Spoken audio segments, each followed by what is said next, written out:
Welcome back, everybody. Today, I'm going to teach you how to assign edit dashboards permission to a user in Salesforce Platform. This is essential when you want specific team members to have the ability to create and modify dashboards without giving them full administrative access. Let's walk through the process step by step. First, you'll need to go to Setup. You can find this by clicking the gear icon in the upper right corner of your Salesforce interface.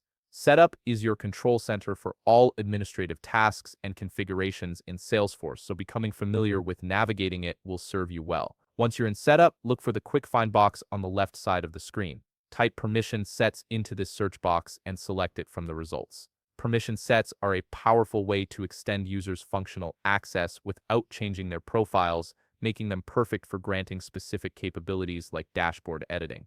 Now, click New to create a new permission set, or if you already have one that makes sense for this purpose, you can select an existing permission set instead. Creating a new one gives you more control and clarity over who has what permissions. You'll need to name the permission set something descriptive like Dashboard Editor. This makes it easy to identify later when you're managing multiple permission sets. Once you've entered the name, go ahead and save it. Within the permission set you just created or selected, click on System Permissions. This is where you'll find all the system-level capabilities that you can grant to users through this permission set. Next, click Edit to modify the permissions. Scroll through the list until you find the checkbox for Create and Customize Dashboards. Select this permission by checking the box next to it. This is the key permission that allows users to build and modify dashboards within Salesforce. After selecting the permission, click Save to lock in your changes. Your permission set is now configured with the dashboard editing capability. Now it's time to assign this permission set to your users. Click on Manage Assignments to see who currently has this permission set and to add new users.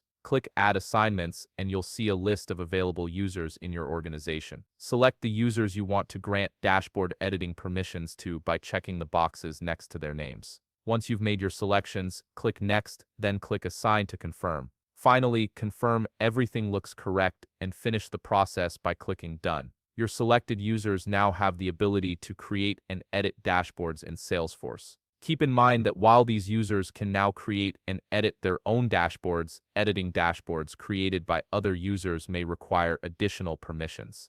They might need appropriate folder access or broader permissions like modify all data, depending on your organization's security settings and folder sharing configurations. If you found this video helpful, please leave a like, subscribe, and see you in the next video.